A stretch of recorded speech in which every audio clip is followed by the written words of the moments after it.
परिचय बताएं। मैं अनुज शर्मा, राष्ट्रीय अध्यक्ष महात्मा हजारीलाल मेमोरियल ट्रस्ट। सर, क्या मामला है? आपने एक वोट के लेकर एक अप्लाई किए हैं, वो क्या है, पूरा मामला क्या है? देखिए, मैं आपको बता दूं, हमने अपनी ट्रस्ट के माध्यम से प्रधानमंत्री चुनाव आयोग को समाधान दिया है कि कैसे फॉर्म 17C की तर्ज पर नया फॉर्म 17D बनाया जा सकता है, जो कि जिसमें चुनाव में हो रही गड़बड़ी को रोकने हेतु व वोटिंग प्रतिशत में बढ़ोतरी को रोकने हेतु कैसे फॉर्म 17C की तर्ज पर एक नया फॉर्म 17D बनाया जा सकता है।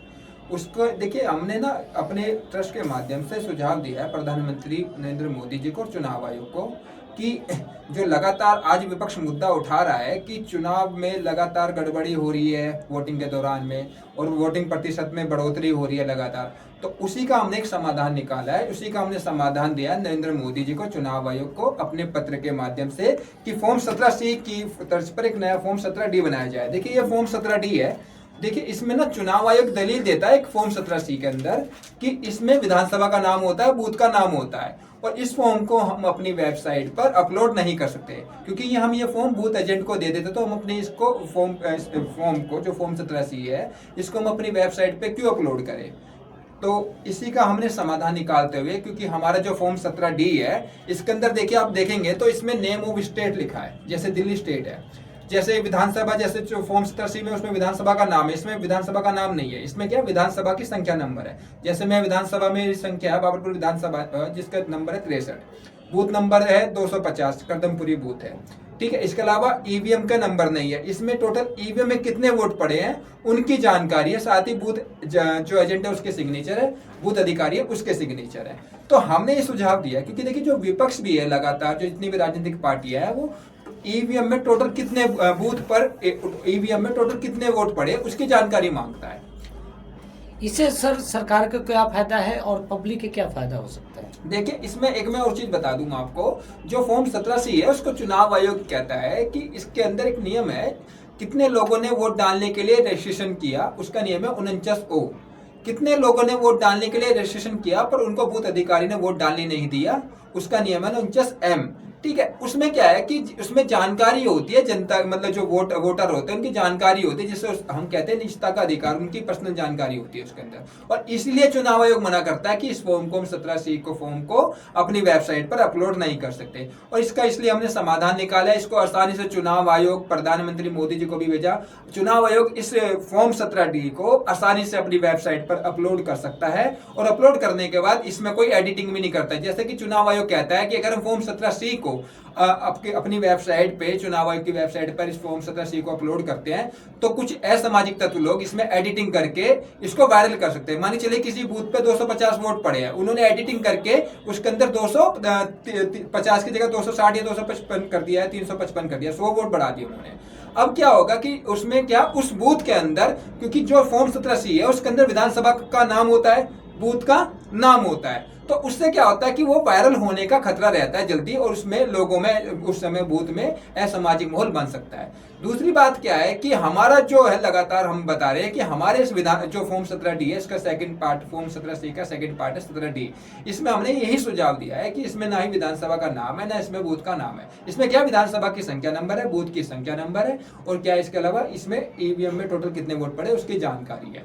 और देखिए, जो फॉर्म 17C होता है उसके अंदर ईवीएम नंबर भी होता है। अब जब ईवीएम नंबर होता है तो क्या, उससे जानकारी सारी निकल कर आ जाती है, और इससे माहौल बिगड़ जाता है, माहौल बिगड़ जाता है। इसी दलील को बार बार चुनाव आयोग देता है। अब कोर्ट के अंदर भी चुनाव आयोग ने यही दलील दिया कि इसलिए हम इस फॉर्म 17C को अपलोड नहीं कर सकते हैं। और जनता का फायदा इससे ये है कि चुनाव आयोग जो है, जनता के प्रति जो आज जनता में माहौल है कि चुनाव आयोग निष्पक्ष चुनाव नहीं करवा रहा है, एक फॉर्म 17D के माध्यम से चुनाव आयोग इसमें एक जो है लोगों के, जनता के बीच में मैसेज आएगा कि चुनाव आयोग निष्पक्ष चुनाव करा रहा है, उससे समाधान निकलेगा, चुनाव आयोग पे फिर से जनता पे विश्वास बनेगा, और जनता फिर से वोटिंग प्रतिशत में लगातार जो गिरावट आ रही है, वोट डालने नहीं जाती है, वो वोट डालने भी जाएगी, और देश के लिए, राज्य में एक देश को, राज्य के लिए एक अच्छा मैसेज जाएगा और एक इच्छा हो जाएगा। जी, जब सर आपने सब कुछ कंप्लेंट से लेकर सब चीज़ लगाए, तो क्या रिस्पॉन्स आया अभी तक?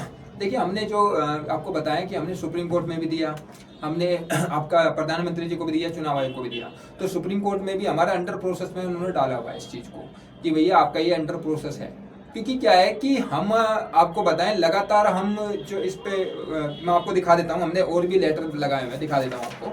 ये देखेंगे आप, ये हमारा फॉर्म 17D है, ये फॉर्म 17C है जिसके लिए मना करता है। हमने देखिए ये हमने 8 सितंबर को जो आपके सुप्रीम कोर्ट के मुख्य न्यायाधीश हैं उनको लेटर दिया है, ठीक है।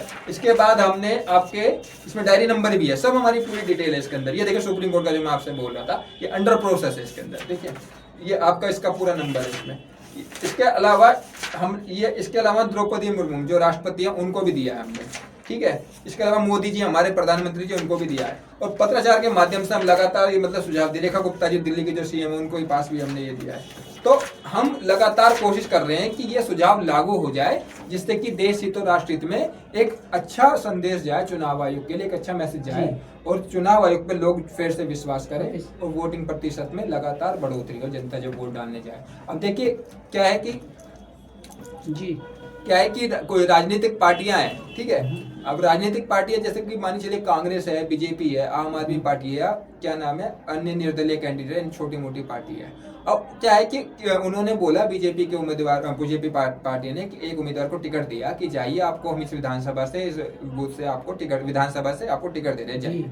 अब देखिए किसी भी कैंडिडेट के पास इतना पैसा नहीं होता कि वो लाखों रुपए खर्च करे, क्योंकि एक बूथ एजेंट पे रखने पे 1000 से 2000 रुपए खर्चा आता है, और एक विधानसभा के अंदर 400 से 500 बूथ होती हैं, ठीक है। लोकसभा में 4000 से 5000 बूथ होती है। सर इस मामले को लेकर सरकार के, जैसे आपने बताया पब्लिक दोनों को फायदा हो सकता था, अभी सरकार की तरफ से क्या निष्पक्ष क्या है जांच में? देखिए हमको एक चीज तो मैं बता दूंगा आपको, इसमें हमने सभी राजनीतिक पार्टियों को भी दिया है, और किसी भी राजनीतिक पार्टी ने इस सुझाव को, इस समाधान को गलत नहीं बताया। सबने बोला बहुत अच्छा निकाल के लाए आप समाधान, और इस समाधान अगर ये हो जाता है देश हित के लिए, राष्ट्र हित के लिए, बहुत अच्छे स्तर पर चुनाव आयोग की इमेज बनेगी, और चुनाव आयोग पर लोग जो आरोप लगा रहे हैं कि पारदर्शिता के साथ चुनाव नहीं करा रहा है, वो पारदर्शिता के साथ भी चुनाव होगा।